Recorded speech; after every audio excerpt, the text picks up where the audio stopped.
Bonjour à toutes et à tous, bienvenue à ce webinaire avec Bernard-Marie Chiquet. Le sujet est d'actualité puisqu'il s'agit de réinventer son entreprise face à la crise Covid-19.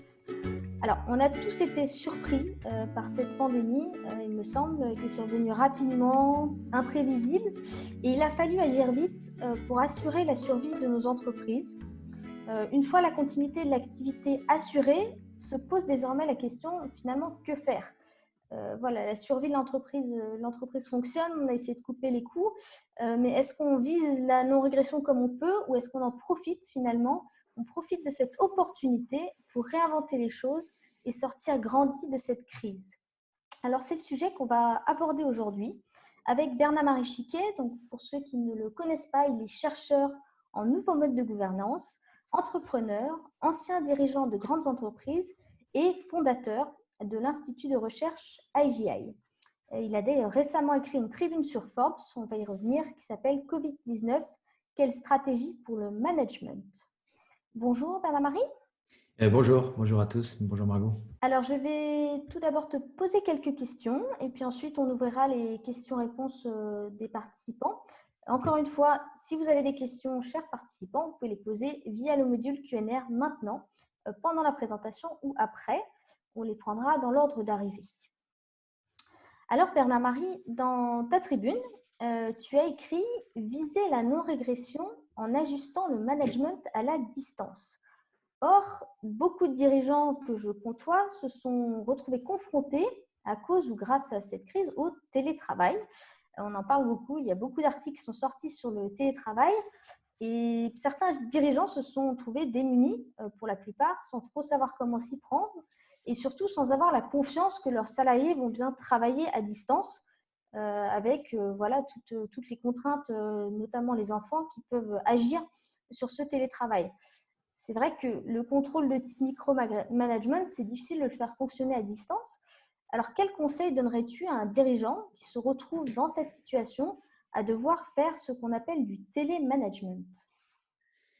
Waouh, super question. Je suis pas sûr d'avoir des conseils à donner. Et en même temps, il se trouve que j'accompagne plusieurs dirigeants et managers, et en particulier pendant cette période, ce qui est très honorant pour nous parce que pour la plupart des entreprises, en fait, c'est un peu le mode survie, le mode crise. J'étais avec un client hier qui me parlait de gestion de mode crise depuis 2 semaines. Donc, tous les clients sont en mode crise. C'est une réorganisation complète du travail et de nos vies, en fait, tout simplement. C'est une réorganisation de la vie de tout à chacun. Certains continuent à travailler dans un cadre sécurisé parce que des entreprises pas des clients comme Arcadie ou Scarabée sont des gens qui continuent à produire parce qu'on est dans la chaîne alimentaire. D'autres salariés sont confinés en télétravail ou en télétravail confiné. Il y a télétravail et télétravail confiné. Je pense que ce n'est pas la même chose. Et puis, enfin, il y a d'autres personnes qui sont au chômage partiel. Donc, c'est vraiment une organisation du travail complète.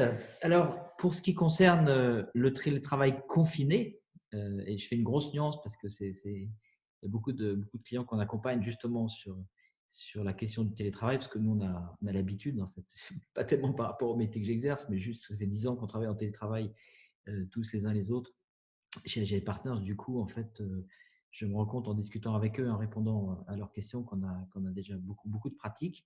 Et donc, en les accompagnant, je me rendais compte que ce n'est pas aussi simple. J'ai l'exemple d'un client qui a tout basculé en 24 heures. Donc, tout le monde s'est passé en télétravail en 24 heures, même s'il y a quelques couacs. Et puis, il y en a d'autres et ils arrivent seulement maintenant, pour la partie des personnes qui sont en télétravail, à le faire au bout de 2 semaines. Donc, on n'est pas tous égaux par rapport à ça. Et même ceux qui pensent l'avoir fait, en fait, ils découvrent au fur et à mesure un certain nombre de choses. Donc, j'espère que ce ne sera pas vraiment durable. Et on se rend compte, c'était un peu étonnant pour moi, je me rends compte qu'en fait, il y a beaucoup d'entreprises qui sont juste pas familières de ce mode-là. Il y a du télétravail ponctuel, une journée par semaine. Mais entre ce mode-là et puis un mode où on fait du travail pendant plusieurs semaines, on ne sait pas vraiment combien de temps ça va durer en plus. Il y a un monde. Donc, bien sûr, il y a tous les aspects, toutes les entreprises découvrent. Mais je vais aller vite là-dessus parce que je ne sais pas si ce soit l'essentiel de ce que j'aurais envie de partager aujourd'hui. Mais il y a tous les problèmes qui sont liés à logiciel. Est-ce qu'on a les logiciels? Est-ce qu'on a la technologie? Est-ce qu'on a des ordinateurs? Est-ce qu'on a une caméra? Il y a des clients qui n'ont pas de caméra. Bon, ça devient un peu limitatif. Est-ce qu'il y a le son? Est-ce qu'il y a le Wi-Fi? Est-ce qu'il y a les réseaux sociaux qui vont bien, etc., etc. Après, il y a la question de l'espace, tout simplement, parce qu'il y a beaucoup de personnes qui, évidemment, ont on la garde des enfants, mais du coup, habite un 2 pièces et sont 4 dans le 2 pièces, voire 5. Bon, bah, c'est bien, j'ai toute la techno, mais j'ai juste nulle part pour m'isoler et puis les enfants qui jouent à côté. Donc, il y a la question de l'espace. Là, il y a la question ensuite, la question du temps, parce que les enfants, il faut les faire manger, il faut les faire travailler, etc. etc., etc. Donc, autre question. Et puis, il y a deux autres questions en plus. C'est la question du moral, ou de l'ambiance, ou de l'état d'esprit, parce qu'on vit en ce moment dans une ambiance qui est anxiogène. Donc, il ne faut pas trop regarder les nouvelles, parce que sinon, mais en même temps, il faut les regarder. Donc, on est dans un contexte très particulier. C'est pour ça que là, on est dans du télétravail confiné, dans une période de crise. Ce n'est pas tout à fait la même chose. Puisqu'une des grosses difficultés du télétravail, c'est justement de gérer l'énergie des gens. Et puis aussi le cadre du travail. Donc, l'absence de cadre de travail, la plupart des gens ne sont pas habitués à se poser un cadre. Et souvent, en fait, c'est beaucoup plus simple d'arriver dans une entreprise à telle heure, même si les horaires ne sont pas fixés. Et puis, du coup, on est embarqué dans un contexte qui est le contexte du travail dans lequel on travaille. Donc, il y a beaucoup de choses à voir. Je parcours très rapidement. Il y a évidemment la question de, dans les conseils, il y en a beaucoup de conseils. Et puis, je pense qu'il y a chaque entreprise a une situation particulière. Mais souvent, ce qu'on est amené à dire, en fait, dans les contacts qu'on peut avoir en ce moment sur ce sujet-là, c'est n'hésitez pas à multiplier les espaces synchrones, puisqu'il y a des espaces synchrones où on fait des réunions à distance. Et parce que juste pour aligner tout le monde, je pense que le fait d'être en télétravail, je ne pense pas, c'est ce que nous on vit, mais en plus dans cette période-là, avec des gens qui n'ont pas l'habitude de télétravailler, c'est encore plus important d'avoir des synchronisations régulières. Un client, il faut carrément des synchronisations tous les jours, d'autres 2 fois par jour. Synchronisation même courte, ça permet de remonter. Le but, c'est de remonter, d'aligner tout le monde et de remonter le niveau énergétique de tout à chacun, de synchroniser, de créer un contexte de travail avec des gens qui ne sont pas du tout dans un contexte géographique et qui sont dans un contexte familial, donc pas de travail. Habitués à ça. Et il y a aussi toute la question de la synchrone, parce que très souvent au bureau, quand je suis au bureau dans un espace coworking ou dans un open space, si j'ai besoin de quelque chose, je vais me lever, je vais le demander. Si j'ai un doute, je vais aller voir mon boss ou mon manager, je vais me faire valider, etc. Donc tout ça, on ne peut plus le faire physiquement. Donc il y a plus ce sont des réflexes en général. Donc il y a tout un apprentissage du mode asynchrone. Et la plupart des gens qui ne l'ont pas déjà fait ne savent pas le gérer ça. Donc, tout ça pour dire qu'il y a un accompagnement, il y a beaucoup plus de de réunions de synchronisation à mettre en place, et il y a un accompagnement important à faire. Un accompagnement de tout à chacun en fonction des contextes, ajusté à chacun. Et ça, c'est le job du management. C'est vraiment un accompagnement du management. Après, la question, est-ce que le management, j'ai eu ce sujet-là, il y a des gens qui ont regardé ça, mais le management lui-même peut être démuni par rapport à sa capacité d'accompagner des gens en télétravail. Donc, du coup, moi, je mettrais vraiment, de ce qui ressort, je ne veux pas généraliser, mais de ce qui ressort des quelques clients qu'on a pu accompagner, j'ai pu accompagner ces derniers temps sur le sujet, beaucoup à creuser la question de comment accompagner, se mettre à la place des personnes dans leur environnement et de voir de quoi elles ont besoin. Certaines personnes ont même besoin j'ai un cas où certaines personnes ont même besoin d'être aidées dans la définition de leur travail. Ça peut paraître énorme, mais ce changement de contexte, il faut reconnaître qu'il est déstabilisant.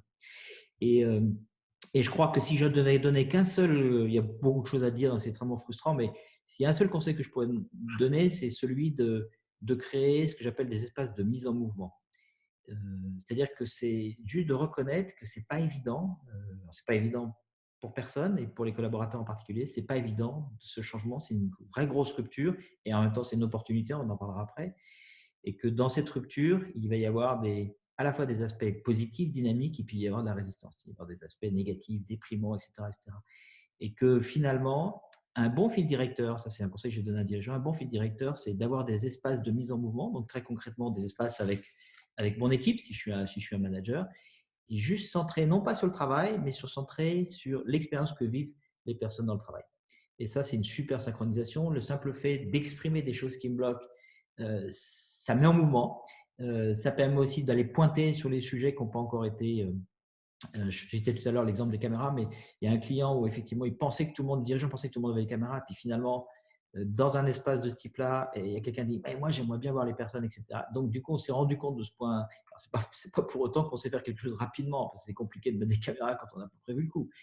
Mais tout ça, donc un espace de mise en mouvement qui est centré sur partage d'expérience des personnes, juste pour que toutes les résistances négatives, qui sont normales, puisse être recyclé en dynamique positive et en construction de solutions pour adapter, parce qu'il n'y a pas une solution de télétravail, il y a autant de solutions qu'il y a de contexte.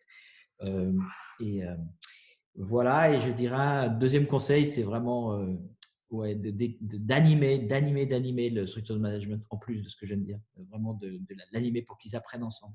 La, enfin, je ne veux pas généraliser, mais les managers que j'ai pu voir, où j'ai pu avoir en Zoom, sont souvent, ils ne savent pas en fait, ils ne connaissent pas les problématiques, souvent, ils ne connaissent pas les problématiques de télétravail parce qu'ils ne l'ont pas pratiqué.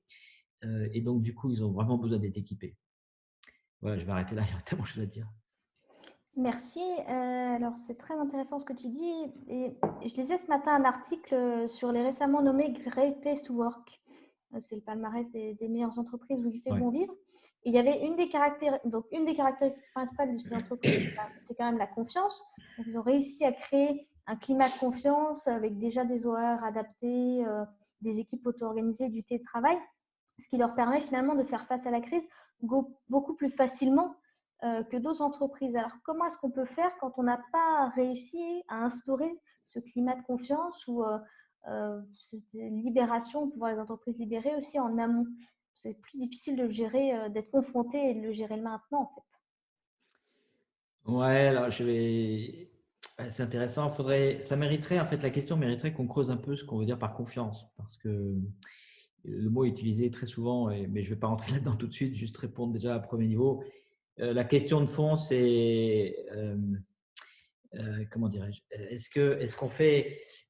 est-ce que on a, là c'est un peu un miroir, est-ce que moi en tant que manager, j'ai plutôt, parce que je ne crois pas aux trucs généraux, mais moi en tant que manager et dans mon équipe, est-ce que je suis plutôt, c'est pas un reproche, est-ce que je suis plutôt dans un micromanagement et, je vais surveiller, je vais m'aller dans les bureaux et en même temps, mine de rien, même si je crois que je ne surveille pas, je surveille, ou est-ce que j'ai un crédit d'intention? Parce qu'effectivement, les collaborateurs se retrouvent seuls et je ne peux plus faire mes tours de bureau, mes tours d'open space, mes tours d'usine, mes tours de machin voilà, soi-disant pour aider, mais en même temps, je contrôlais. Donc, du coup, c'est ça. Moi, la réponse à cette question, sans rentrer dans la confiance, parce que ça pourrait nous emmener un peu long, mais c'est d'ouvrir les yeux euh, et ça, c'est vrai pour collaborateur par collaborateur, sur quel est son niveau de compétence. Quel est son niveau de compétence en termes de métier, puisque la confiance dans l'absolu, ça n'existe pas en réalité. Je ne fais pas confiance en aveugle. Il y a la notion de crédit d'intention, on peut voir les choses positivement par rapport à négativement. Mais si on veut objectiver un peu ça, quel est son niveau de compétence en termes de métier? Donc, jusqu'où je peux lui déléguer des choses, des activités, auxquelles il faut ajouter quelle est maintenant, ça c'est nouveau, quelles sont ses compétences en termes de télétravail, c'est-à-dire dans sa capacité à se self-manager, à se gérer tout seul dans la journée. Je pense que c'est ça la grosse question derrière la question.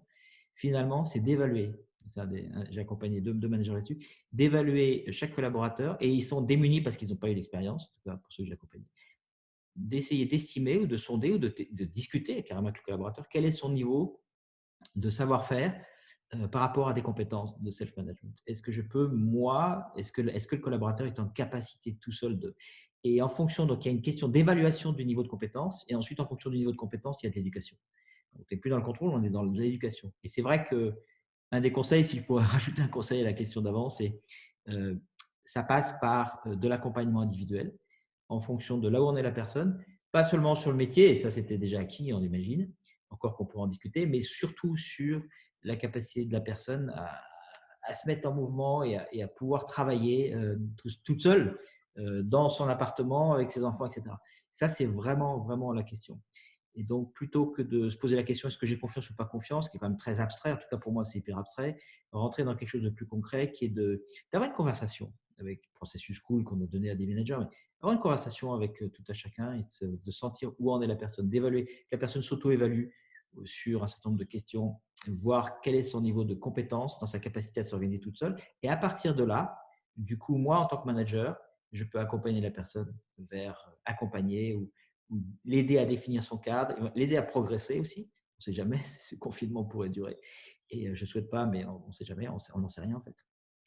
Voilà, du coup, ça pose la question du manager lui-même, est-il en capacité d'accompagner là-dessus. Et donc, la question de l'accompagnement des managers sur ce sujet-là. Bon, je sais que c'est beaucoup de choses, on n'a pas beaucoup de temps, mais déjà, si on peut mettre notre conscience sur ça, en tout cas, c'est ce qu'on a fait avec certains managers, ça aide beaucoup. Parce que parfois, c'est des angles morts. Les gens pensent que, bah oui, comme moi, en tant que manager, j'en ai un, il me dit, bah oui, moi, c'est pas compliqué, télétravail, j'ai mon ordinateur, ils ont tous leur ordinateur, ils ont une caméra, on fait des réunions, et il s'en est arrêté là. Sans prendre conscience qu'en fait, la marche pouvait être énorme pour certains collaborateurs.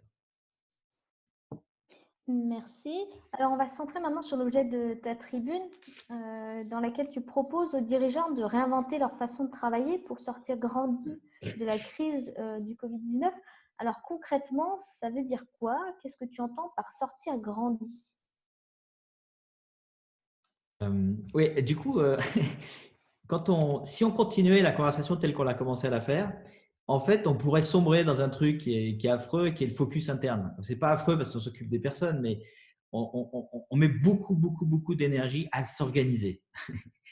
Et en tant que dirigeant, et comme beaucoup de dirigeants, j'ai un peu un réflexe, parce que j'étais dirigeant, de dire waouh, si on met autant d'énergie que ça dans l'organisation interne, on a du mouvement à se faire par rapport au business, parce qu'on est quand même dans un contexte où tout dirigeant normalement constitué se pose la question de la ligne du haut et de la ligne du bas, c'est-à-dire comment je maintiens le chiffre d'affaires et comment je réduis les coûts, parce que bon, le chômage c'est une solution, encore qu'on est un peu arme à double tranchant parce que tout n'est pas vraiment légiféré en la matière. Donc on prend tous les dirigeants prennent des risques énormes en ce moment. Bon, faisons confiance au gouvernement, on n'est pas à l'abri d'une bonne surprise. Donc la question c'est, là, on a un autre niveau, c'est la question, c'est qu'est-ce qui est important pour moi en tant que dirigeant d'insuffler dans l'entreprise aujourd'hui. Alors bien sûr, il y a tous les aspects rassurer, sécurité, mesures, etc. Mais ça, on en a un peu évoqué tout à l'heure. Mais on peut pas, à mon avis, on ne peut pas avoir 2 maîtres en même temps.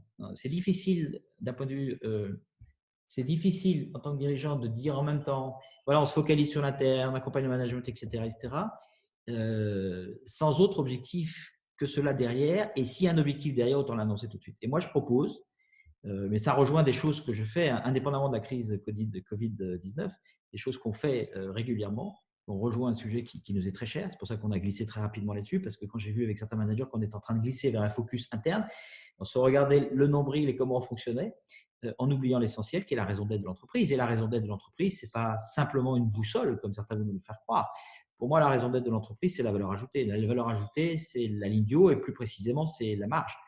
Et on est même en pleine période où, une fois qu'on a traité ce qu'on pouvait traiter sur la ligne du bas et réduire les coûts fixes, comme on peut le faire, et ce n'est pas toujours facile, la préoccupation de tout à chacun, au-delà de la trésorerie, la préoccupation de tout à chacun, dirigeants et d'autres, on voudrait que tout le monde soit dans cette préoccupation-là d'ailleurs, c'est de se centrer sur la valeur ajoutée et donc la raison d'être, parce que pour moi, raison d'être et valeur ajoutée, c'est la même chose. La raison d'être, c'est le potentiel créateur le plus profond que cette entreprise, ce cercle, cette équipe, ce rôle peut apporter dans le monde ou à ses clients, compte tenu de ses contraintes et de ses ressources. Donc, pour moi, valeur ajoutée. Donc, est-ce qu'on ne pourrait pas, la question que je pose à plusieurs gens, est-ce qu'on ne pourrait pas, plutôt que se centrer sur, même s'il y a forcément au début une gestion de crise, qui normalement pour la plupart d'entre nous est passée, mais de se réorganiser autour de cette crise, est-ce qu'on ne pourrait pas centrer tout le monde sur la question de la valeur ajoutée et du coup, on verra que l'organisation va suivre. Donc, la question, c'est quel maître je suis et si on veut réinventer, profiter d'eux, plutôt que de probablement régresser, parce qu'à force de compenser pour non régresser, en fait, on va régresser. C'est notre proposition, bon, elle n'est pas nouvelle, hein, mais elle a toujours été faite, ça fait 10 ans qu'on fait la même, mais maintenant, elle est peut-être plus outillée. C'est juste de créer une culture centrée sur la valeur ajoutée. C'est-à-dire passer pour tout à chacun, ça veut dire qu'on passe d'un mode où on fait son travail, je fais mes activités, je fais mes tâches, je fais ma fiche de poste, je fais mon travail, à je gère un business. Et pour moi, le mot business, ce n'est pas un gros mot, hein. J'utilise business juste pour amplifier un peu ce que je veux dire, à gérer un business. Et je pense que c'est ça qui est. Et du coup, je vais m'organiser derrière. Je pense que c'est ça la réinvention possible. C'est-à-dire que finalement, à la fin réinvention vers quoi? Réinvention vers imaginer une entreprise dans laquelle il faut rêver. Ça ne veut pas dire que le rêve est accessible tout de suite, mais imaginer une entreprise dans laquelle tout à chacun est responsable. C'est des mots qu'on utilise tout le temps, mais responsable de petites entreprises. Imaginez qu'une entreprise, c'est une galaxie de petites entreprises. Chaque personne, finalement, a des micro-entreprises et être entrepreneur de micro-entreprise, qu'on pourrait appeler des rôles. Hein, si on parle, beaucoup d'approches, aujourd'hui, il n'y a pas que Holacracy, mais plein d'approches utilisent la notion de rôle. Et donc, de passer finalement, le challenge, c'est de passer et de profiter de la crise pour le faire. Et j'expliquerai en quoi la crise est une opportunité pour ça après, mais de passer d'un mode je fais mon boulot à un mode je gère un rôle ou plusieurs rôles, comme des micro-entreprises, avec une relation client-fournisseur de pair à pair avec les autres. Et si je gère une petite entreprise, un rôle, par exemple, je ne sais pas moi, le rôle lieu, ou le rôle conception de formation, ou le rôle design de je ne sais pas quoi, ou le rôle marketing, du coup, je ne raisonne plus non pas par rapport aux activités que je fais, donc ça c'est le focus interne, on n'est pas loin de la bureaucratie, mais je gère mon rôle en ayant une perspective de quels sont mes clients. Et mes clients peuvent être internes ou externes. Si par exemple je suis marketing, mes clients, bien sûr il y a le marché probablement, mais mes clients probablement, enfin en tout cas j'ai un cas en tête là, très concret qu'on accompagne en ce moment, mes clients ça va être la vente, ça va être le commerce, parce qu'au commerce ils ont besoin d'opportunités commerciales pour ensuite les closer ou les signer. Et ils ont un rôle marketing dont le but finalement c'est de générer des leads. Et du coup, donc le marketing, la question c'est plus qu'est-ce que je fais, dans mon rôle marketing, mais c'est quel service je délivre et à qui je le délivre. Et là, on a un outil qui est vraiment clé, qui est pas inhérent à nos travaux de recherche, qui existait par ailleurs, mais que j'utilise tout le temps et avec nos clients. C'est c'est la notion du business model. Quelle est pour chaque cercle, pour l'ensemble de l'entreprise, business model Canva, pour l'ensemble de l'entreprise, quels sont mes segments de clients, quelle proposition de valeur, et vous voyez, quand je parle de proposition de valeur, c'est donc quelle est la valeur ajoutée, quelle est la proposition de valeur et quels sont mes fournisseurs clés. Mais ce modèle-là qu'on connaît, la plupart d'entre nous connaissons au niveau de l'entreprise, nous, ça fait longtemps qu'on l'a descendu au niveau des équipes ou des cercles et au niveau des rôles et de tout à chacun. Imaginez maintenant, donc je reviens à mon rôle marketing qui commence à se poser son business model Canva. Je ne sais pas si vous pouvez l'afficher ou l'envoyer un lien là-dessus sur ceux qui ne connaissent pas le business model Canva. Oui, je vais Le te business l'envoyer. model Canva, c'est juste un tableau 9K, c'est assez simple, qui permet qu'elle a la vertu de pouvoir rendre explicite un business model en capturant la valeur, en montrant comment vous capturez la valeur. Donc, qui est centré sur la valeur ajoutée et comment on capture la valeur. Donc, on commence par la colonne de droite, c'est quels sont mes clients. Donc, moi, marketing, quels sont mes clients? Et puis, pour chacun de ces clients, qu'est-ce que je leur offre? Ce n'est pas qu'est-ce que je fais, c'est qu'est-ce que je leur offre. Qu'est-ce que je leur offre comme valeur ajoutée? Mais vous comprenez, donc le modèle mental de tout à chacun change. Et puis ensuite, pour faire ça, peut-être que j'ai besoin de choses de fournisseurs. Et donc, en fait, la proposition ici, c'est de centrer tout le monde sur la question de la valeur ajoutée et pas seulement les dirigeants, pas seulement les commerciaux, que tout le monde se centre sur la question de la valeur ajoutée.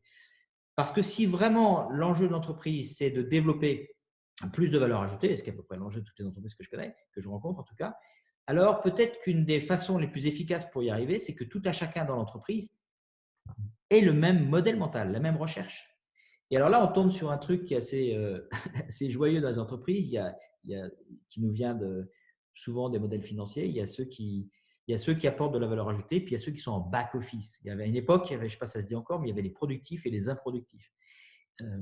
Mais quand je parle, là, je parle de tout le monde, y compris du back-office, y compris des fonctions support. Et du coup, considérer une fonction support comme un business à part entière. Concrètement, là, on a fait le travail chez un client avec les fonctions RH et la fonction RH qui est une fonction interne. Et puis, on était justement, la stratégie de l'entreprise, c'est d'aller vers plus de valeur ajoutée. Et donc, vraiment de focaliser la culture vers la valeur ajoutée. Mais pour aller vers la valeur ajoutée, il s'est rendu compte assez rapidement que ça retombait sur qui. Et que finalement, tant qu'il y avait une culture de back-office et de support, c'était difficile. Donc, on a changé la façon de regarder. On s'est dit, mais finalement, la RH, une fonction support, ok, mais cette fonction support, elle pourrait très bien développer de la valeur ajoutée. Évidemment, c'est un professionnel de la RH. Et donc, qu'est-ce qu'il peut faire pour que ce professionnel de la RH développe de la valeur ajoutée pour ses clients? Alors, vous allez me dire, il n'y a qu'un client, il y a le client dans lequel cette personne est salariée de l'entreprise. Oui, mais là, on est un peu bloqué parce que du coup, pour ces fonctions support-là, c'est difficile d'augmenter la valeur ajoutée. Alors qu'en fait, on pourrait le faire. Il suffit simplement de décréter que c'est un business à part entière. On pourrait aller très loin et faire comprendre ce que je veux dire. On est allé jusqu'à imaginer, on est même passé à l'action pour une entreprise plusieurs fois, à la fois fonction support RH et fonction support informatique, en accompagnant et l'informatique et le support, en disant, mais puisque vous êtes des professionnels, vous pouvez sans doute délivrer de la valeur à d'autres clients que l'entreprise dans laquelle vous êtes et à délivrer de la valeur à l'externe. Ce qui a été fait, dans les deux cas, ça a été fait. Et là, ça a commencé à créer un déclic, une rupture. Ça n'a pas été long. Un déclic qui était extrêmement un accélérateur par rapport à ce que je suis en train de raconter, c'était de dire que, en l'occurrence, l'informatique a vendu une mission d'accompagnement à une autre entreprise que l'entreprise dans laquelle ils étaient salariés. Donc, l'informatique interne s'est trouvé dans une position de fournisseur d'un client externe sur ça. Et pareil pour les RH. Donc, l'idée derrière, c'est de mettre en place ça et de responsabiliser vraiment. Mais là, on rentre dans un contenu derrière le mot responsabiliser. On rentre sur un contenu aussi qui est la question de la raison d'être et de la valeur ajoutée, mais carrément de distribuer. Donc, il ne s'agit pas que de distribuer le pouvoir ou la gouvernance, mais de distribuer également la création de valeur à tous les étages, partout, y compris dans les fonctions auxquelles on ne pense pas, qui sont les fonctions support. Et comme on n'y pense pas, on arrive avec des choses assez étonnantes dans la plupart des organisations que je rencontre. C'est que les fonctions support, dans la plupart des cas, ont jusqu'à oublier qu'elles étaient au service de l'interne. J'ai rencontré souvent avec les services informatiques ou même la RH ou la finance. Il y a un client, on s'est amusé donc, dans la distribution donc il y a des magasins et puis il y a évidemment des fonctions centrales. Et on s'est amusé avec toute une strasse sous-bête. Donc, tous les collaborateurs de cette entreprise sont payés par les gens qui achètent dans les magasins. Ça, c'est clair pour tout le monde. Mais du coup, ensuite, tous les collaborateurs qui sont dans les magasins pour servir les clients sont bien au service des clients. Je viens de le dire. Alors, du coup, la question qu'on peut se poser, c'est tous les collaborateurs qui ne sont pas dans les magasins, ils sont au service de qui? Puisqu'ils ne sont pas au service directement des clients, ils sont au service de qui? La réponse de bon sens, c'est qu'ils sont au service des collaborateurs qui sont dans les magasins et qui servent les clients. Mais sauf que dans le modèle, si vous avez un modèle pyramidal classique, ça n'arrive jamais. En tout cas, le modèle mental n'est pas du tout celui-là. En tout cas, ce n'est absolument pas l'expérience qu'ont à la fois les fonctions support, ou centrales, et l'expérience des gens qui sont dans les magasins. Donc, l'idée, c'est maintenant, on a les outils pour le faire, et ça, c'est assez banal. L'idée, c'est d'aller vers là. Je pourrais développer plus tard, mais peut-être tu veux poser une question parce que je parle beaucoup. Oui, par rapport à ça, en fait, donc, plus aller sur l'impact de la crise sur le management et notamment sur le dirigeant, qu'est-ce qu'il doit faire plus concrètement et quels outils, qu'est-ce qu'il peut mettre en place pour faire évoluer son management? Culture business pour tout le monde. Enfin, en tout cas, pas obligé de. Il y a beaucoup de clients qui s'intéressent quand on parle de ça. Culture business pour tout le monde. Ça, c'est la garantie que l'ensemble va aller vers plus de valeur ajoutée. Les outils, je viens d'en citer plusieurs. Le business model Canva et le business model Canva à tous les étages. Je ne vois pas comment on peut, sauf à faire des grands raouts, des grands messes qui ne servent à rien, on le sait tous, ou des formations, je ne sais pas quoi. On a besoin de mécanismes concrets pour que les gens épousent une culture qu'ils n'ont pas. La plupart des collaborateurs n'ont pas l'habitude de gérer une relation client. C'est juste une réalité, il n'y a pas de critique. Donc, comment est-ce qu'on fait pour que l'ensemble des collaborateurs intègrent ce que c'est qu'une relation client? Eh bien, leur dire, c'est bien de leur dire qu'ils sont responsables d'un business et de la valeur ajoutée, mais ça ne sert pas à grand-chose. Ce n'est pas parce qu'on dit que ça va se faire. Donc, si on veut l'outiller, Business Model Canva. Alors, on peut le simplifier quand on l'a fait pour quelques entreprises, on peut le simplifier pour les rôles. On n'est pas obligé d'aller jusqu'à la ligne du bas avec la question des structures, des flux de revenus et des structures de coûts. Mais déjà, si on s'intéresse juste à la partie qui sont mes clients, quelle est la proposition de valeur et quels sont les fournisseurs, et les clients et les fournisseurs peuvent être des clients internes ou externes, déjà on a fait un grand pas. Ça, c'est le premier outil et ça marche très bien. Ça ne se fait pas du jour au lendemain, mais ça marche très bien. Et là, c'est concret parce que ce business model Canva, il est dans la durée. Ce n'est pas une formation qui a duré une demi-journée. C'est quelque chose qu'on utilise, qu'on réactualise, etc. régulièrement. Et c'est quelque chose à partir duquel on peut se remettre en cause. Parce qu'une des grosses difficultés aussi, c'est comment on fait pour innover, pour créer de la valeur ajoutée. Une condition nécessaire, c'est de descendre de vélo pour se regarder pédaler. Mais ça ne vient pas. Quand vous êtes dans le flux des opérations, ça ne vient pas. Alors encore plus dans le contexte actuel. Donc, le fait d'avoir un outil comme le Business Model Canva et puis après à organiser des séances autour de Business Model Canva en se posant des questions et si. Pour prendre un exemple, là, j'ai accompagné début de semaine un dirigeant et on est allé sur le Business Model Canva. Il connaissait l'outil, il avait vu ça au CJD ou je ne sais plus où, mais il n'avait pas appliqué dans son entreprise. Donc, on l'a fait, ce n'est pas très long. Et puis, en le faisant, il s'est rendu compte qu'il y avait une branche de son activité qui perdait de l'argent. Et il le savait, mais c'était intuitif. Là, au moins, il le voit en visible. Et du coup, il dit, mais il faudrait que je l'arrête. Et alors, il est rentré tout de suite dans la question de comment est-ce que je l'arrête. Et en l'occurrence, il a défini une action pour pouvoir l'arrêter. Alors, ça se fait il y a 6 mois de transition et il va profiter en fait de la crise pour le faire. Donc, et ce que je viens de dire là, c'était au niveau d'une entreprise, mais ce que je viens de dire est vrai au niveau de n'importe. Ça peut être une équipe RH, ça peut être la compta, ça peut être la vente, ça peut être la prod, ça peut être le marketing, tout ce que vous voulez. Donc, ça, c'est un outil qui est extrêmement puissant, facile à expliquer. Pour l'avoir fait, y compris dans des environnements avec des gens qui ne sont absolument pas formés sur ce que c'est que le management ou le business. Pour ça, c'est le premier outil. Après, le deuxième outil, mais qui est à peu près maintenant, moi j'ai l'impression que c'est connu de tout le monde, mais peut-être pas, c'est la notion de rôle. C'est la notion de rôle, c'est-à-dire de définir non pas les activités qu'il y a à faire, mais définir les micro-entreprises dont on a besoin. De définir non pas les activités qui est à faire par le marketing, mais définir les contours d'une entreprise qui s'appelle marketing. Il se trouve que c'est une micro-entreprise au sein d'une entreprise, ok, mais de la définir non pas par ce qu'elle va faire, mais de la définir par ce qu'elle offre comme service. De la même manière que dans une boulangerie, on se fiche complètement de ce que comment le boulanger s'y prend pour faire son pain, bah, ce n'est pas le problème, quoi. Par contre, ce qui nous intéresse, c'est qu'il est dans la vitrine. Donc ça, c'est un changement de modèle mental qui est énorme, énorme.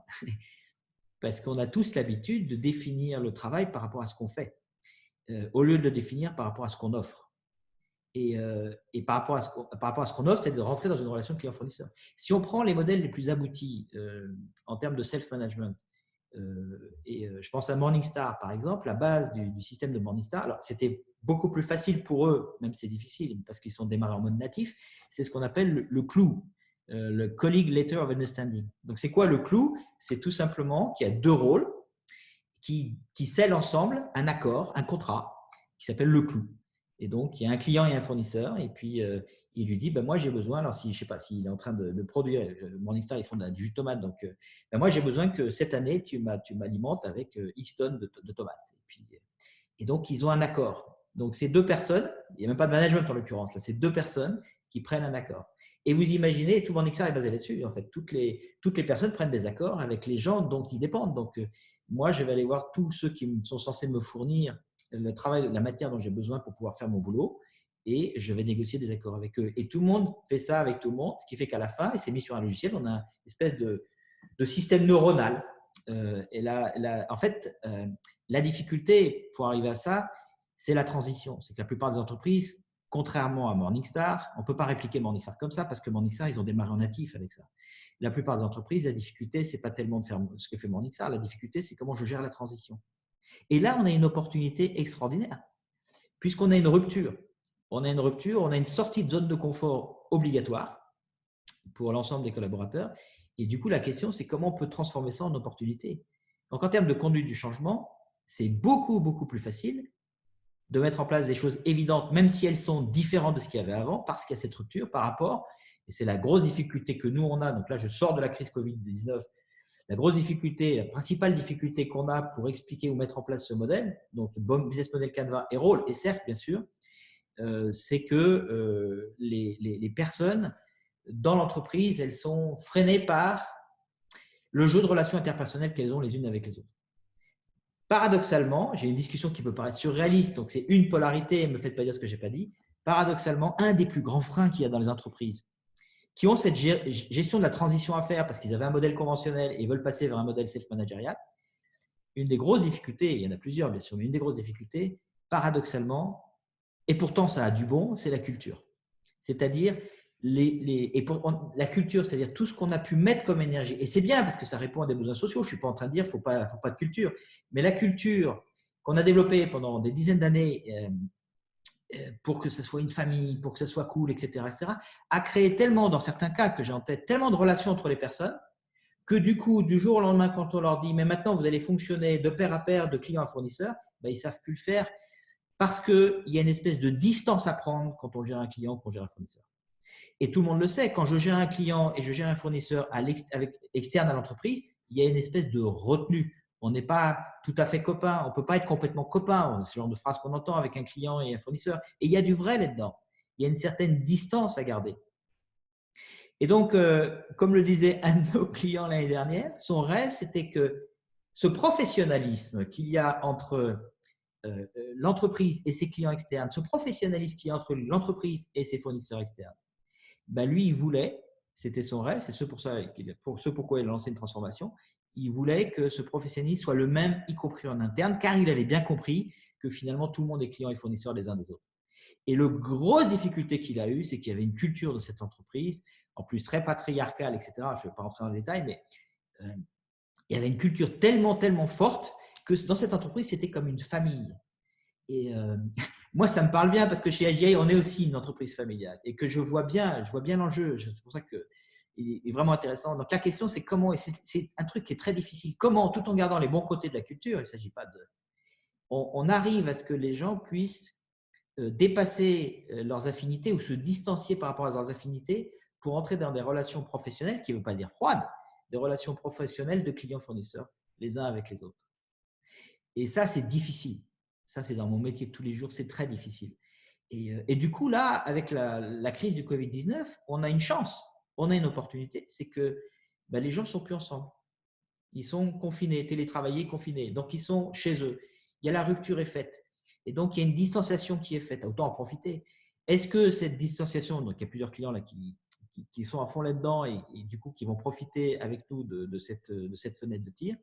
Est-ce qu'on ne pourrait pas profiter de cette rupture, cette distance qu'on n'aurait pas voulu mais qui est là, donc on fait avec la réalité, pour en profiter comme étant un levier pour changer, tout en gardant les bons côtés, évidemment, ce qu'on appelle la culture traditionnellement, de pouvoir rentrer dans des relations professionnelles. Et plus professionnelles. Ça veut dire que c'était pas professionnel, vous m'avez compris, je ne suis pas en train de juger ni quoi que ce soit, mais encore plus professionnel de type client-fournisseur. Et voilà, je ne sais pas si j'ai répondu à la question, mais c'est ça que j'avais envie de dire. Si oui, je vais faire une dernière question et puis après on passera aux questions des participants parce que j'en ai beaucoup. C'est pour prendre le pendant par rapport à ça. Donc là, tu mets l'emphase sur effectivement le fait qu'avec la digitalisation, on a moins de relations interpersonnelles. Et justement, à l'inverse, comment est-ce qu'on peut continuer à créer du lien, avoir des rituels managériaux, des discussions informelles. Enfin, on n'a pas la machine à café à distance. Donc, et souvent, les étincelles de créativité d'une entreprise, elles viennent par cette machine à café. Donc, comment est-ce qu'on peut faire pour que ça fonctionne malgré la digitalisation? Ouais, alors ça, donc, ça me ramène dans le premier espace que j'avais quitté, mais c'est essentiel ce que la question, hein, je ne sais pas qui l'a posé, mais c'est essentiel évidemment. C'est déjà essentiel quand on est ensemble dans une entreprise de répondre aux besoins sociaux, ce que j'appelle répondre aux besoins sociaux qui sont souvent assez peu conscientisés. Et là, c'est encore plus essentiel. Et c'est sûr que c'est quelque chose qui a traité indépendamment du télétravail. Mais en phase de télétravail, c'est une des principales difficultés. Nous, on le sait bien. On pratique le télétravail depuis longtemps. Et là, un télétravail confiné, brutal, c'est encore plus difficile. C'est pour ça que je disais tout à l'heure, il faut multiplier les synchronisations. Il faut inventer. Donc, il y a plein de choses. Nous, on a plein de trucs pour ça. Par exemple, on fait des pauses café virtuelles. Ça peut paraître délirant, mais on pause café. Donc, maintenant, avec l'ordinateur, on se met sur Zoom, sur Hangout, sur je ne sais pas quel logiciel. Maintenant, tous les logiciels font ça. Et puis, on laisse le son, et puis on se fait une vraie pause café. Et puis, il y a le laptop chez l'un, on peut être dehors, etc. Donc, ça, je ne dis pas que c'est la solution. Je vous donne un exemple d'outil qui a eu du sens pour nous à une époque. Donc, c'est essentiel. Et ce que je disais tout à l'heure, je vais le redire, je pense que c'est encore plus dans l'interpersonnel, ce qui est encore plus essentiel, c'est d'accompagner les gens sur un niveau qui est leur niveau de vécu émotionnel par rapport au changement. Ce que j'ai appelé la mise en mouvement tout à l'heure, c'est-à-dire d'avoir des espaces centrés là-dessus et se poser la question, voilà, il y a ce changement et puis de laisser chacun ressentir qu'est-ce qui me convient en ce moment, qu'est-ce qui va dans le bon sens, qu'est-ce qui ne me convient pas, qu'est-ce qui me fait poser des questions, laisser un temps de silence de chacun pour un travail d'écriture et puis ensuite on met quelques règles de protection, éventuellement de parole et puis ensuite chacun à son tour peut exprimer ça et quand on à l'issue de cette expression, les choses se mettent en mouvement, il y a une espèce de là, on est vraiment sur les besoins sociaux, là, vraiment les besoins même vitaux, que les gens vivent bien, ou vivent le mieux possible, ou recyclent leur résistance, ou leur résistance par rapport à ce qui se passe, ils les recyclent en énergie positive et constructive et collective. Donc, il y a plusieurs choses dans ce que je viens de dire. Il y a effectivement la question des besoins sociaux. Donc, c'est déjà vrai dans l'entreprise quand on se voit physiquement. C'est encore plus vrai dans le télétravail. Nous, on est bien placé pour le savoir parce qu'on pratique ça depuis des années. Et c'est encore plus vrai, il faut aller plus loin dans la crise qui nous occupe actuellement, parce qu'en plus, il y a de la brutalité, il y a un changement brutal, il y a des changements de conditions de travail et de vie tout simplement qui génèrent à l'intérieur de pas mal de collaborateurs, pour en avoir eu pas mal au téléphone ces derniers jours, de choses qui poussent. Et là, il faut bien les aider. Rares sont les collaborateurs qui ont les outils pour se gérer eux-mêmes par rapport à ça. Il y a des outils assez simples, collectifs, dont les managers ont probablement intérêt à se munir dans ce qui vient dans cette situation actuelle. Je pense que ça, c'est la clé. Une des clés, pardon. Merci. Alors, on va passer aux questions des participants. Une question de Fabien. En cette période de confinement, quel est le challenge pour les managers? Ressentent-ils une forte pression peser sur eux? Entre parenthèses, s'adapter, être agile et rester un leader. Et comment faire face à cela?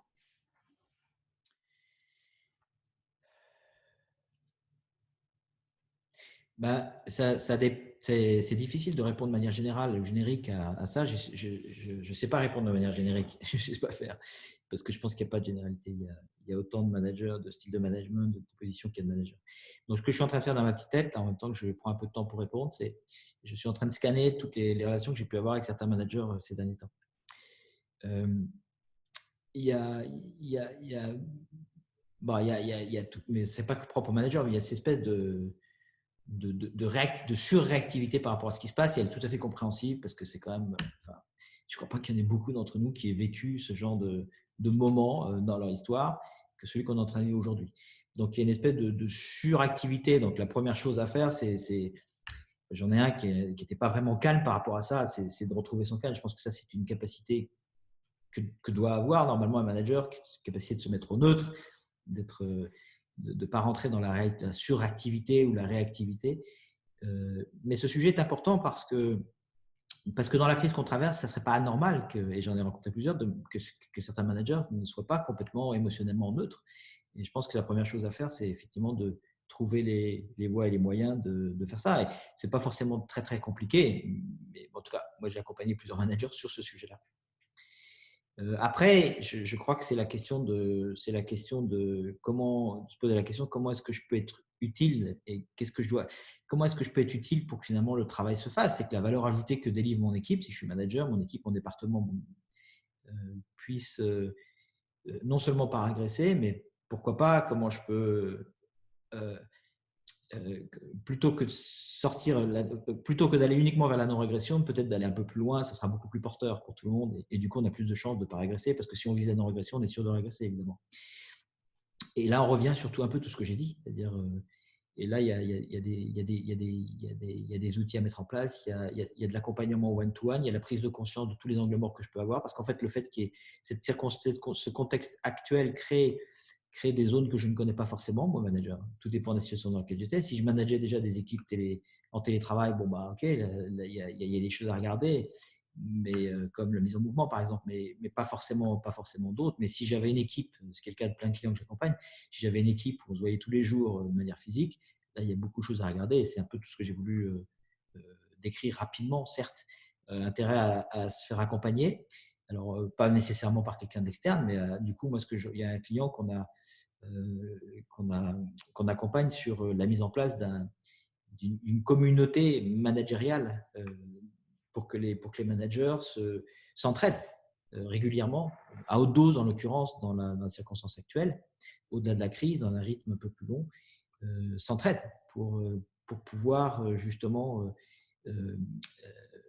pouvoir poser des cas, apprendre d'autres cas et progresser comme ça. Si en plus, il y en a un dirigeant qui se fait aider, là, dans le cas, moi j'accompagne un dirigeant plus un manager, et puis il y a cet espace, j'accompagne les dirigeants pour mettre en place aussi cet espace d'entraide au niveau managérial, et là ils font des pas de géants, ils vont découvrir au fur et à mesure de la réalité, donc la réalité va les faire grandir.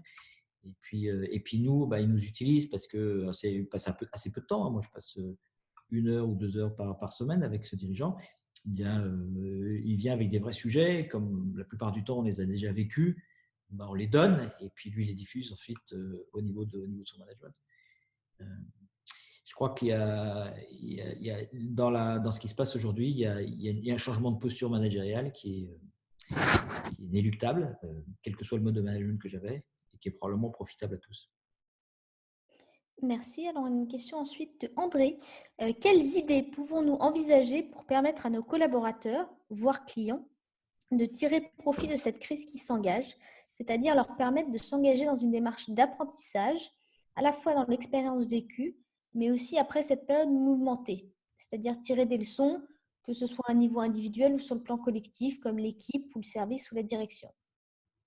Bon, apparemment, tu as un peu répondu à ça, mais si tu as des choses à ajouter. Ouais, je veux bien compléter. Ouais. Ouais, et du coup, bah, c'est bien parce qu'on n'a pas parlé beaucoup des collaborateurs là. J'ai très centré les propos parce qu'il y a plein de choses à dire sur ce sujet. Et j'ai beaucoup parlé de dirigeants, de managers. Mais dans ce client, pour reprendre des cas concrets de clients où bah, le collaborateur, il a beaucoup à apprendre s'il a envie d'apprendre. S'il n'a pas envie d'apprendre, c'est un autre sujet. Il a parfaitement le droit de ne pas avoir envie. Mais supposons qu'il ait envie d'apprendre, il a une opportunité extraordinaire qui est qu'on est en train de mettre en place avec un autre client, qui est de lui fournir des modules, en fait, des trucs très concrets. Donc, ça, c'est né d'autres clients qu'on avait développés dans le passé. Et avec un de ces clients, on avait développé tout un parcours, on a appelé le parcours de self-management, avec des trucs très, très concrets, très simples, en fait, et très concrets, qui l'intégrait. Ensuite, on passait au suivant, on passait au suivant, on passait au suivant. Des trucs très concrets, comme par exemple annoncer la couleur, ce qu'on a appelé annoncer la couleur. Très souvent, il y a des collaborateurs qui queen, enfin qui se plaignent, et à juste titre, parce que ils attendent quelque chose d'un manager ou quelqu'un qui est plus gradé. Enfin, c'est pas forcément dans ce cas-là, mais j'ai plein de et qui voilà, j'ai besoin. Par exemple, enfin, j'ai un cas concret là, quelqu'un qui doit sortir un catalogue. Il doit envoyer bon à tirer un catalogue. Alors, je ne sais pas si ça marche trop en ce moment, mais mon exemple était dans un autre contexte, mais je pense qu'il a la même valeur pédagogique. Donc, attend pour sortir son catalogue, pardon, que la direction des produits lui donne les dernières updates, les dernières mises à jour de produits. Et évidemment, ce directeur-là, il est enfin évidemment, ce directeur-là, mais c'est souvent comme le cas, il est très, très occupé, il n'a pas le temps, etc. Et comme il est très stressé, à chaque fois, il envoyait balader la personne. Mais ça durait depuis des semaines, voire des mois. Et donc, bref, je discute 2 minutes avec la personne et puis elle me parle de ça. Et puis, je lui demande si elle est OK pour que je lui donne un petit outil qui va changer sa vie sur ce sujet-là. Puis, des petits outils comme ça, on en a des tonnes. On adore ça. Et je lui dis, tu ne lui demandes plus. Tu arrêtes de lui demander. Ce que je t'invite à faire, c'est tu lui envoies là sur réseau social ou sur le mode de communication qui est plus approprié, respectueux, qui rentre dans votre culture. Tu lui dis, voilà, le catalogue, je vais le publier dans 10 jours, le mardi 10 machin. Et je prendrai tout ce que tu m'auras envoyé avant. Et ça peut paraître choquant, mais la personne qui publiait le catalogue, ça lui a changé la vie, évidemment, parce qu'elle était plus dans cette espèce d'énergie, de baisse d'énergie, d'attendre et d'être dépendante du directeur. Et là où c'est génial, c'est que donc il a pris sa place grâce à ce petit truc qui est tout simple, 5 minutes, et qu'elle a généralisé ensuite, et puis on a généralisé toute la boîte. Et puis pour le directeur des produits, c'était génial parce qu'en fait, lui, il était dans son stress. Donc, le fait que l'autre personne ait pris la décision de dire, voilà, mardi 10, le bon à tirer part, ça l'a aidé à se placer, à sortir de son stress et se poser la question. Donc, ça l'a aidé à sortir de son stress et à se poser la question, OK, est-ce que je laisse en l'état ou est-ce que je fais quelque chose avant mardi 10 ? Et donc, cette posture de la personne qui envoie le bon à tirer, ça a créé un cadre vertueux pour que l'autre personne soit recentrée et puisse se poser et prendre sa responsabilité par rapport à ça. Donc ça, c'est des petits trucs, mais imaginez, mais pareil sur la demande de validation, la demande d'autorisation, je vais en faire que 2, mais on en a une collection chez AGI, on a l'Institut, on adore ça. Donc c'est des petits trucs comme ça, quand je parle de parcours, ça se fait en e-learning, il n'y a pas de souci, tout ce qu'on fait, on peut le faire à distance. Et, ou la validation, vous savez, c'est subtil.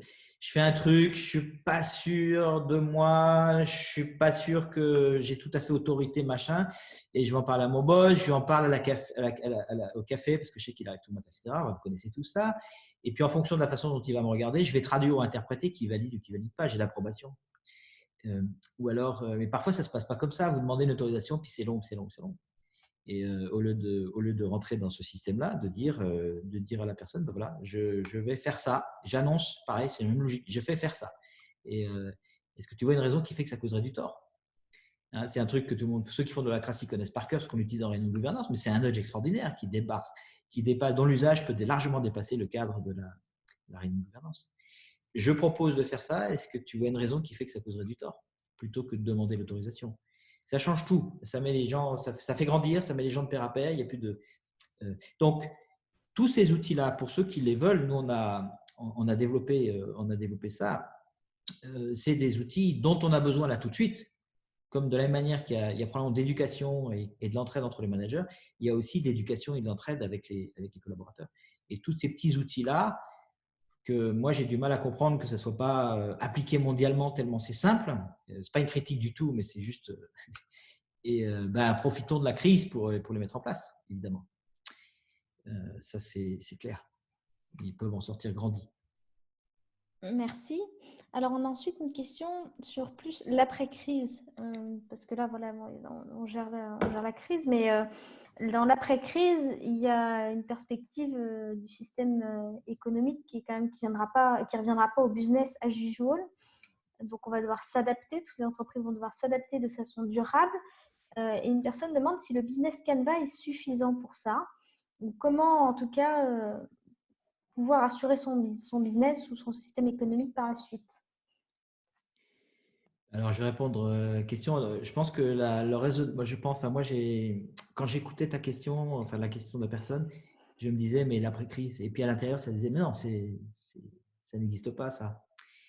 Mais parce que je ne fonctionne plus comme ça, en fait. Il n'y a pas d'après-crise. On est toujours en crise. Après, il y a des crises plus ou moins fortes. Il n'y aura pas d'après-crise. On est dans une situation, enfin, tous ceux qui s'intéressent à la gestion du chaos, enfin, ça fait longtemps qu'on le sait. Maintenant, ça se voit. Mais il y a plein de gens qui l'ont annoncé, comme mon copain Bruno Mario ou d'autres. On est en situation chaotique depuis un bout de temps. Simplement, ça ne se voyait pas trop parce que c'était encore loin de chez nous, ça ne nous touchait pas, on n'était pas confinés, etc. Donc, on est en crise. Ça fait un bout de temps qu'on y est. Du coup, je pense que j'inviterais moi tous les dirigeants à raisonner comme ça. On est en crise. Donc, la question, c'est comment est-ce que comment est-ce que je me comporte et comment est-ce que j'ai un véhicule organisationnel, une entreprise qui surfe dans les crises, qui navigue au gré des crises ou qui est adapté à la gestion des crises ou qui sait naviguer dans les crises.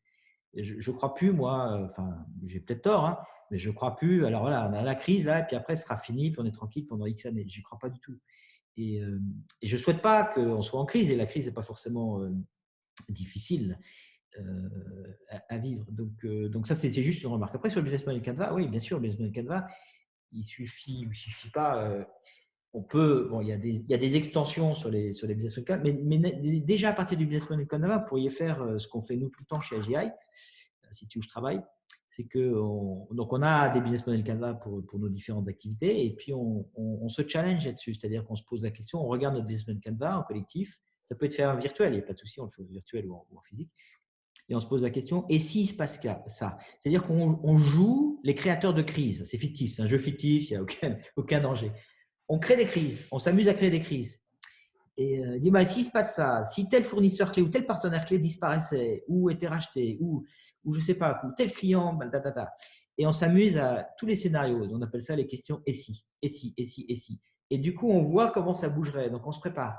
Et du coup, c'est vraiment, vraiment intéressant parce que d'une part, ça nous habitue à être résilient aux crises avec un S.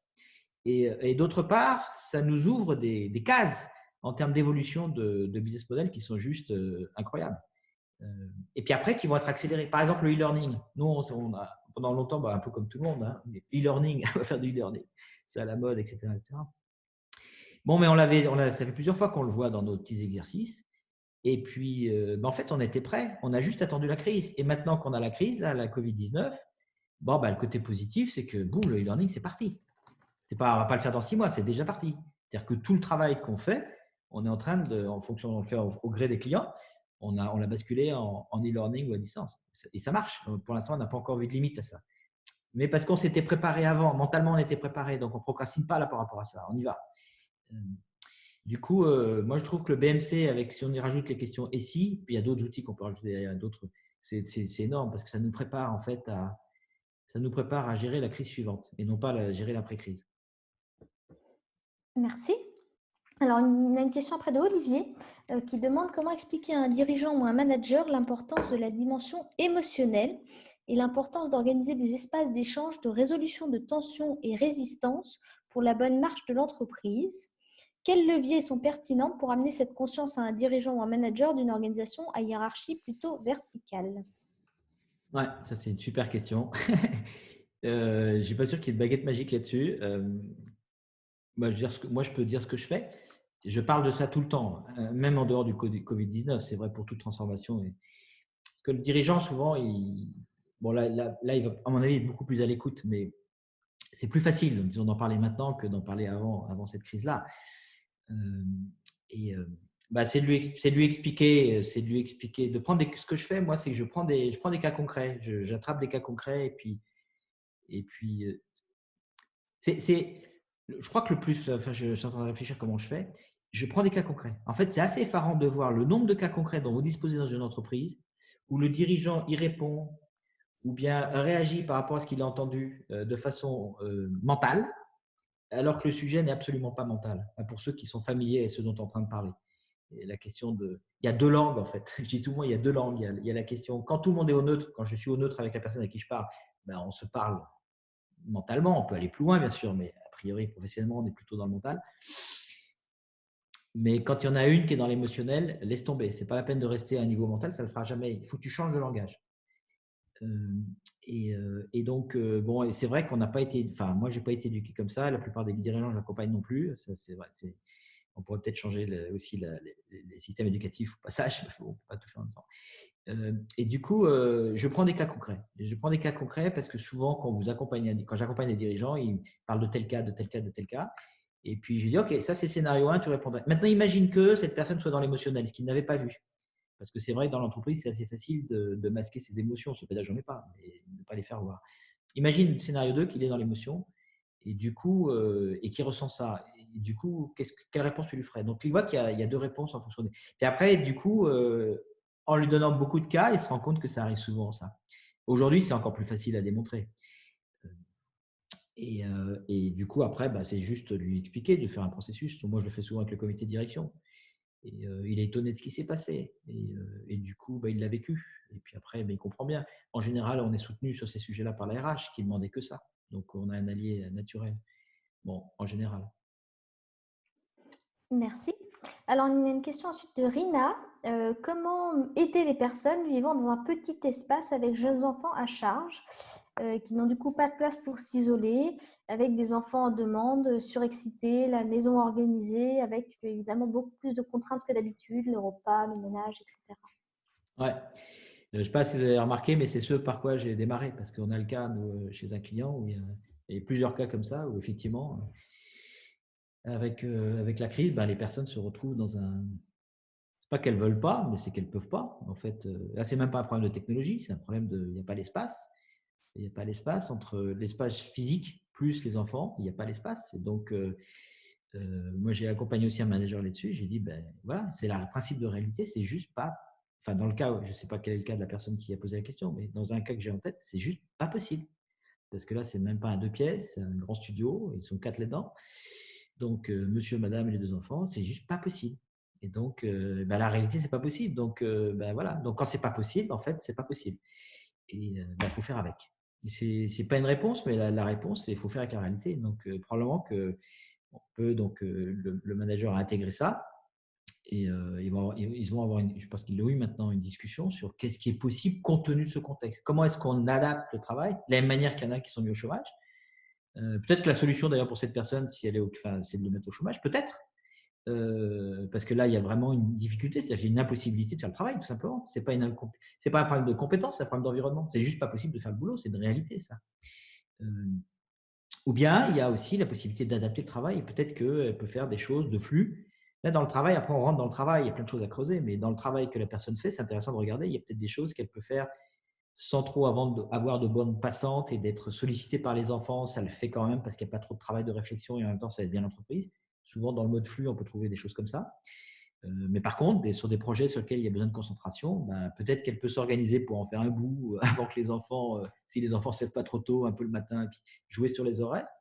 Et puis voilà, c'est de creuser tous ces sujets-là. Et ça, ça se passe dans la relation avec l'entreprise. C'est évoqué. Pour moi, c'est le sujet probablement le plus difficile, enfin un des plus difficiles. Je l'ai vu dans plusieurs cas de figure. Bon, ben voilà, du bon sens. Merci. Alors, on a Rina qui te remercie aussi pour la réponse. Elle avait une deuxième question. Est-ce que vous pensez qu'au retour, les entreprises vont pouvoir rebondir dans un climat de partage, bienveillance et compréhension, ou vont-elles foncer sur le cost-cutting et la surexigence? À mon avis, le cost-cutting est déjà parti, hein. Enfin, je suis même dans la peau des dirigeants. Et tous les dirigeants, enfin, que je connais, c'est simple, dans une crise comme ça, où en plus on est une incertitude totale, ben on regarde la ligne du bas. Ce que j'appelle la ligne du bas, c'est qu'est-ce qu'on peut réduire comme coût, évidemment, dans les coûts fixes. Et, euh, et puis on regarde la ligne du haut. Mais j'observe que tous ceux qui regardent, donc on n'a pas besoin de l'après-crise ou d'avant la suivante, hein, pour regarder ça. On est déjà dans cette situation-là. Et, euh, et en même temps, j'observe que la crise, il y a un effet de solidarité qui est. Alors, je ne sais pas si c'est vécu partout, je ne veux pas généraliser, mais moi, je suis impressionné par.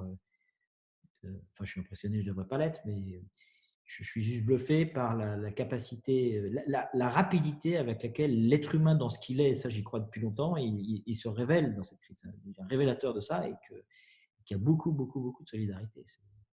C'est assez impressionnant. Voilà, moi, après, ce qui se passera après cette crise-là, en attendant la suivante, je ne sais pas. Personne ne sait, en fait. Je crois que personne ne le fait. Après c'est une question de croyance. Moi, je crois que ce qui va se passer, c'est-à-dire parler pour ne rien dire, mais ce que je veux dire par là, c'est que, bon, enfin, c'est très personnel, mais je pense ça serait dommage de sous-estimer notre résilience. Et je pense que l'être humain va, ou a déjà pris, ou va prendre conscience de sa capacité de créateur, justement parce qu'il est sous contrainte. Qu'il n'avait pas avant. Parce que là, on est tous sortis du statu quo. Personne ne reste dans le statu quo. Très peu d'activités restent dans le statu quo. Du coup, je pense que l'humain va prendre conscience de l'humain. Et ça, c'est plutôt joyeux. Merci. Alors, on a ensuite une question de Jean-Michel, encore une dizaine de minutes. Bonjour, la vision client-fournisseur en interne n'est-elle pas finalement réductrice? Autrement dit, ne sommes-nous pas engagés en tant que collaborateurs dans une relation plus dense, plus riche et plus profonde que celle que nous avons avec nos clients? La relation, nous, avec le client, est-elle vraiment l'étalon? Merci. Ah, super question, parce que du coup, la question me montre à quel point je n'ai pas dû être clair sur le sujet. Je ne suis pas en train d'opposer ces deux sujets différents. Pour moi, c'est deux polarités. La question de fond, moi, j'ai des relations avec des clients amicales. J'ai des clients avec qui qui sont des clients depuis des années et avec qui j'ai des relations amicales. C'est donc pas incompatible. Mais pour y arriver, c'est-à-dire pour y arriver, c'est-à-dire, comment dirais-je, la question c'est une question de polarité. C'est pas facile. J'observe que c'est pas facile. En tout cas pour moi, peut-être pour vous c'est facile. C'est pas facile de rester complètement professionnel et d'être ami. C'est très difficile, très très difficile. Je dis pas que c'est pas possible, mais ça demande pas mal de maturité. Donc c'est plutôt ça que je visais moi tout à l'heure. Et quand je parlais, je ne vais pas parler de moi, mais je parlais du client qui nous avait fait intervenir pour que ça soit aussi professionnel en interne qu'en externe. C'était la raison. La raison fondamentale, c'est que l'entreprise puisse manifester davantage sa raison d'être, que les emplois soient sauvés, etc., etc. Donc c'est bien pour ça que ça a été fait. Et on se rendait compte que tout le monde était d'accord intellectuellement, mais quand il s'agissait de passer à l'acte et d'avoir des relations client-fournisseur, c'est pas péjoratif client-fournisseur, hein. Vous pouvez appeler ça partenaire si vous voulez, mais enfin, il y en a quand même un qui délivre de la valeur ajoutée à l'autre qui en a besoin. C'est ça que je suis en train de dire. C'est absolument pas incompatible avec la notion d'affinité personnelle, ou pas d'ailleurs, personne n'est obligé d'avoir des affinités, c'est pas incompatible, mais il se trouve que dans la plupart des êtres humains que je rencontre, quand je dis la plupart, c'est au-dessus de 90%, c'est difficile à gérer les deux en même temps. Et du coup, et c'est ce que je disais aussi tout à l'heure, il ne s'agit pas de laisser tomber l'aspect relationnel parce que nous sommes tous des êtres de relation, donc il y a des besoins sociaux derrière, donc ce n'est pas si simple que ça. Et, et en même temps, comment, compte tenu de ces besoins sociaux et relationnels, on peut en même temps responsabiliser, tout le monde veut responsabiliser, mais la responsabilisation, ça passe par ce type de relation client-fournisseur. Donc, j'adore la question et la réponse c'est très difficile de combler les deux. Moi, l'espoir que j'ai, je trouve qu'il y a une opportunité dans cette crise, c'est justement là. Il y en a plein, mais en particulier là. Parce que parce qu'il y a la distance qui peut permettre, si je suis très copain avec quelqu'un, ça ne m'empêche pas de l'appeler, d'avoir une relation. Nous, c'est ce qu'on fait chez AGN. Nous, c'est pire que ça parce qu'on est en famille en plus, donc les relations, elles sont très fortes. C'est ce qu'on fait, c'est-à-dire que Margot rigole, mais c'est bien de quoi je parle. Quand je discute avec Margot, eh bien, on essaye, on n'y arrive pas tout le temps, mais on essaye de savoir dans quel cadre on est. Est-ce qu'on est dans un cadre personnel, et que Margot, c'est quand même ma fille, quoi, et dans un plan personnel, et en même temps, où est-ce qu'on est dans un plan professionnel. Et donc, on se fait nos codes. Et on se dit, bah voilà, donc là, j'aimerais est-ce qu'on peut parler professionnellement, est-ce que je peux t'engager dans un rôle.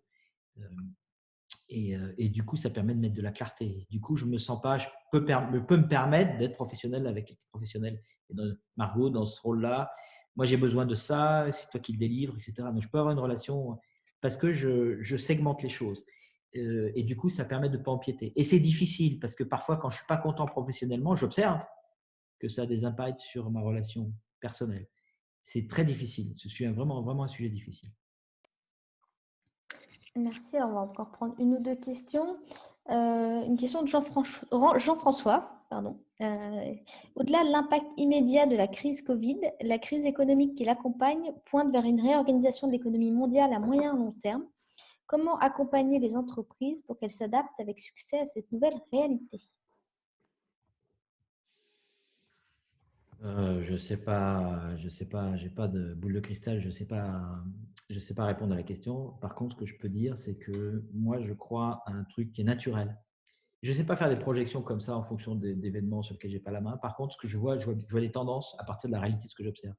Si on poursuit tout ce que je vous ai raconté, je continue parce que moi j'y crois et puis parce que la plupart des clients à qui j'en parle, ils y croient très fort, ils en rêvent. Puis il y en a qui passent, qui le font, quoi. Mais si on continue, finalement, qu'est-ce qu'on est en train de dire? On est en train de dire qu'une personne dans une entreprise, elle a une micro-entreprise ou plusieurs micro-entreprises et qu'elle agit comme elle est à la fois client, d'autres rôles, d'autres entreprises internes ou externes d'ailleurs, et elle est fournisseur de services, elle délivre, donc elle va créer de la valeur ajoutée pour des clients internes ou des clients externes. Mais quand on est en train de dire ça, on est juste en train de dire, il se trouve qu'elle est encore salariée, mais elle ne pourrait plus l'être, en fait, où est la limite? Et du coup, moi, je crois qu'on va vers, mais de toute façon, on va vers quelque chose qui est une autre forme d'organisation du travail où, où les gens, je parle de souveraineté parce que c'est la raison d'être d'AGI, où les gens souverains vont se centrer sur leur zone de talent, c'est quand même plus facile de délivrer de la valeur ajoutée et de ne pas s'ennuyer et de pas avoir, et plutôt d'être en pleine forme et offrir cette valeur ajoutée votre question m'invite à un peu de prospective, hein, offrir cette valeur ajoutée, moyennant échange, et pourquoi pas, à ceux qui veulent. Et ceux qui veulent peuvent être dans la même entreprise ou dans d'autres entreprises, mais finalement, les frontières des entreprises, elles peuvent disparaître. Et d'ailleurs, quand on regarde ce qui se passe auprès des jeunes, moi j'ai 5 enfants, donc je vois un peu ce qui se passe. Il y a beaucoup de jeunes qui ont plusieurs jobs en même temps et beaucoup de jobs qui veulent rester indépendants et qui ont plusieurs clients. Donc on y est déjà en réalité. Et on y est déjà, il y a comme un monde dans lequel c'est déjà ce que je raconte est déjà là. Et puis il y a le monde des entreprises conventionnelles où on voit cette tendance. Et moi, dans ma petite tête, j'aime bien, et je ne veux surtout rien enfermer, mais je me pose la question, tiens, c'est marrant, on dirait que les deux mondes, ils vont dans le même sens. Un sens qui est organique et qui est vivant, qu'on retrouve chez Morningstar avec les circuits neuronaux que j'ai expliqué tout à l'heure, où chacun va probablement se responsabiliser, s'aligner sur ses zones de talent et puis délivrer de la valeur à ceux qui en ont besoin, ce qui fait sens, un peu comme un système vivant, parce que j'imagine que ça fonctionne comme ça. Merci. Enfin, on va faire une dernière question de Ludo. Je pense que c'est le Ludo de Suisse qu'on connaît. Salut Penses-tu Ludo. aussi que le travail à distance va favoriser la responsabilisation du collaborateur? Oui, je pense que ce travail à distance est de nature à provoquer une rupture qui fait qu'on peut avoir un déclic. Enfin, si c'est le Ludo que je connais, oui, je pense ça très fort. Je pense que c'est une occasion, comme il y a un changement de façon de travailler, brutal même, c'est l'occasion de mettre en place d'autres repères. Le collaborateur, il perd ses repères là. Il n'y a pas que lui, mais tout le monde perd ses repères là. Tout le monde d'ailleurs, c'est assez cool. D'une certaine manière, il y a des choses moins cool, mais tout le monde perd ses repères. Donc c'est l'occasion de recréer de nouveau. Et comme les gens ont déjà perdu leurs repères, ce qui est difficile en fait, ce que j'observe, hein, ce qui est difficile, c'est de lâcher des repères qu'on a. Mais à partir du moment où on les a lâchés, là on n'a pas eu le choix, on les a lâchés, on n'a pas eu, c'est même pas nous qui l'avons décidé. On les a lâchés, bah, du coup notre quête, c'est d'avoir des nouveaux repères. Donc, si on regarde ça comme ça, et je pense que ça marche comme ça, bah, on a de sacrées opportunités pour tous ceux qui sont intéressés par la gestion du changement. Merci. Alors, on arrive bientôt à la fin du temps qui nous est alloué et pour respecter le timing, il y en a qui ont faim si vous n'avez pas mangé en même temps. On n'a pas pu répondre à toutes les questions, mais sachez qu'on organise d'autres webinaires et conférences. Et puis, vous pouvez nous contacter toujours par email. On sera ravis de vous lire et d'échanger avec vous. Vous allez recevoir un email avec des informations qui vont suivre si vous souhaitez aller plus loin. Donc, si vous êtes intéressé pour qu'on vous aide dans l'organisation et la mise en place du télétravail, n'hésitez pas à nous contacter. Et vous pouvez également aller plus loin pour réinventer votre entreprise avec le management et self-management constitutionnel. On a plusieurs offres, dont un parcours dirigeant-manager avec Bernard-Marie Chiquet, qui est composé de séances de coaching à distance pour vous aider avec vos problématiques de management d'entreprise. Et puis, on organise également des formations sur site ou à distance. On se réinvente aussi des formations excellence managériale et self-managériale qui sont en intra avec votre comité de direction pour les aider à adapter une posture de manager-leader, à adopter une posture de manager-leader et vous outiller sur le self-management. Après, si vous êtes intéressé pour aller plus loin sur l'Acracy, on a plusieurs offres qu'on vous communiquera donc par email. Et puis, on est de toute façon à disposition.